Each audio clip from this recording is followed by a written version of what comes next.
previously we talked about projectile motion as just an up and down. We didn't have anything horizontal involved in our calculations.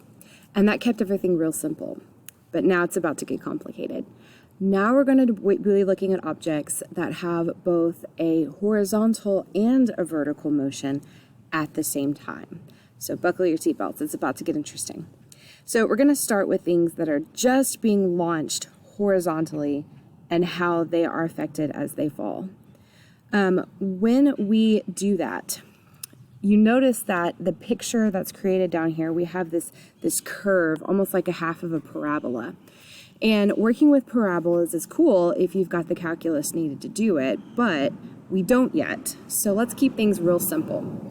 We're going to take the horizontal motion and the vertical motion and separate them and treat them individually, because we know what happens up and down and we know what happens side to side, so we can just take those two pieces of our puzzle and calculate them separately.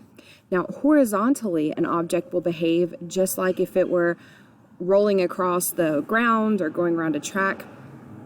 Without gravity, there will be nothing to cause it to accelerate, to change the motion, okay? So it won't accelerate horizontally, it'll only accelerate vertically due to gravity. So because we don't start off with any velocity in the vertical direction when we throw something horizontally, all of our motion is in the horizontal direction. Vertically, we can treat it like an object in free fall. And if you notice, we've got a picture, this is a stop motion picture of two objects. One was dropped, one was pushed out to the side. And if you notice, all the way down, they're even with each other. They stay at the same spot. They accelerate together because your only acceleration is vertically. So vertically, they behave the same, even though your yellow ball is much farther to the side than your red ball is. Your red ball falls straight down. The horizontal velocity will then only affect how far the object is traveling horizontally, not the amount of time that it takes to hit the ground. So again, we've got a picture here with three different tennis balls, golf balls, whatever. They've fallen off a table. The one with a slower horizontal velocity will just not land as far away as the one with a very fast horizontal velocity. The time that it takes to hit the ground will stay the same. And this is a fun thing to try to get good at. You can amaze people that haven't had physics. If you take like two tennis balls or two golf balls, hold them side by side, get real good at this, and I can show you in class because I've been practicing for 11 years. So you can drop one and throw one at the same time, and the one that's thrown and the one that's dropped should hit the ground, boom, at the same time, okay? It's a fun trick to try. I'll be sure and show it to you in class. But once you get really good at it, it's kind of impressive. Okay, so speaking of try this, we're going to try this calculation, and we're going to do it step by step, little pieces at a time. But remember, the main thing is keep your horizontal and your vertical separate, because we don't want to deal with crazy parabolas. So we've got a stone that we've thrown horizontally at a speed of 5 meters per second from the top of a cliff that's 78.4 meters high. We want to know how long it takes to reach the bottom of the cliff, so how long does it take to fall? We want to know how far out from the base of the cliff it hits the ground, and then how fast is it going when it gets to the bottom. So I'm going to show you in a video where I can show you how I'm writing, how I work this all out, but we're going to take it step by step. My first question for you is, if we've got an up and down distance, we've got a side to side velocity, we need to be able to look at these separately. So I always make myself a little chart with my X and my Y separate.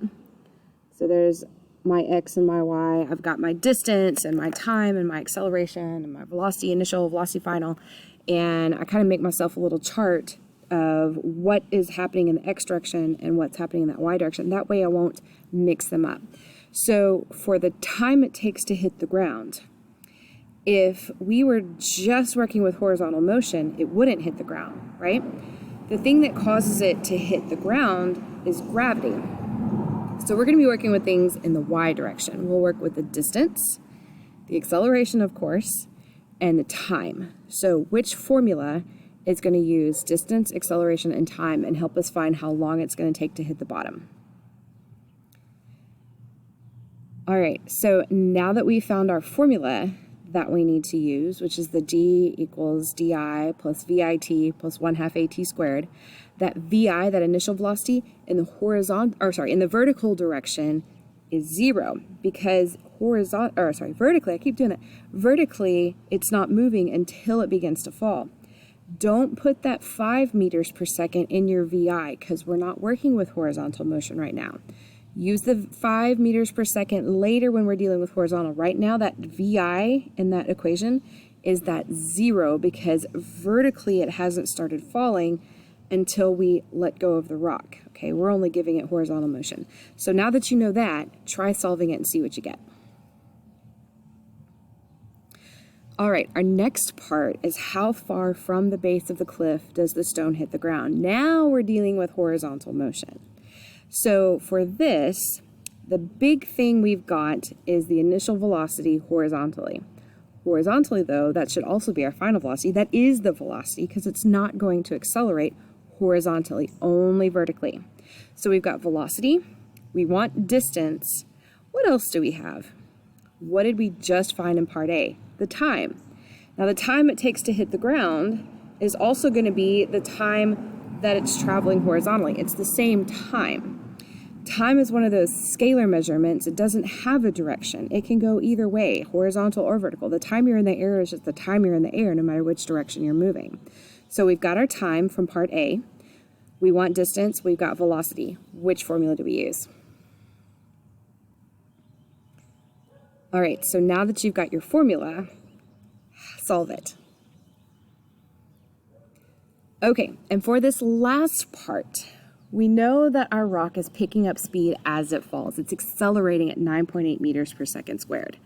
So if we want to know how fast it's going vertically before it hits the ground, then what are we going to use? We've got A, we've got VI, and we've got T. Or if you want, we could use the A, the VI, and the D. We've got two possibilities here. So which formula out of the ones that I give you on our choices would probably be the best one to use in this case? Right, since we didn't start with T, since we started with the distance that it fell and the initial velocity of 0, since we know those things for sure and our acceleration, let's use those. The time we could use, you might get the same thing, you should get the same thing, but just to make sure, in case we mess up for some reason in part A, let's use the VF squared equals VI squared plus 2AD. Now solve for your final velocity vertically, and then I'll show you what to do with the rest of it. Okay, so we've got our final velocity vertically, okay? But we also have the stone moving horizontally. So if we have both horizontal motion and vertical motion, we've created ourselves a little triangle, and we can find the total velocity with those two combined together. Remember, velocity is a vector. We've got two vectors, one horizontal, one vertical. So we can use our Pythagorean theorem to figure out between the two of those what our resultant velocity is. So do that real quick. All right, so we've talked projectiles that are only moving horizontally, only moving vertically, now projectiles that are falling off cliffs and moving horizontally. Now our final piece, the rainbow one, the things that are moving up and out at the same time that are being launched at an angle. So it looks a little bit more complicated, but just like with our horizontal projections, we're going to continue using the same concepts, same formulas, and we're going to break it down into little pieces and cover our horizontal and our vertical separately. Okay, that'll make it way easier to deal with. So if we separate our initial velocity, whatever we're throwing the object with, if we separate that into its horizontal and vertical components, then we can just work our horizontal motion problems and our vertical motion problems and treat them separately and make it much easier to handle. Okay. So with that, we can separate using our sine and our cosine. We can separate this one vector at an angle into how much vertical motion we have and how much horizontal motion we have. And look at the diagram down there. With those, we can use our vertical velocity to find the maximum height, how high it's going to reach. We can use that to find the time that it'll be in the air, because it'll be just like the problems we did the other day where it goes up and comes back down when we threw the tennis ball in the air, right? And then with our horizontal velocity, we can take that and find the range, how far it's going to go before it hits the ground. Okay, so it sounds complicated, but it's one of those things like making your little table step by step. Our vertical velocity is going to change because of gravity. We've got that. Our horizontal velocity, though, will remain constant. Just like the other day when we threw the tennis ball up and back down, when we find the total time that it's in the air, then we have to find the time it takes to get to the top and then multiply that by 2, because what goes up must come down in order to find that total hang time. At the very top of our path, when it gets to that maximum height that it could reach, the vertical velocity will be 0, so that will help us in our calculations. And then whenever it comes back down, remember what goes up must come down, that velocity upon reaching the height that it left at will be the same as the original velocity. Okay, again, we're neglecting air resistance, which should slow it down some, but we're just going to neglect that for right now. So you can see how our velocity changes as your object is going up. It's got both a horizontal and a vertical component to velocity. On the way up, you can see it's headed up, so our velocity is pointed upwards. At the tippy top, we only have horizontal velocity. It's still going side to side, but momentarily it stopped changing its vertical position for a while.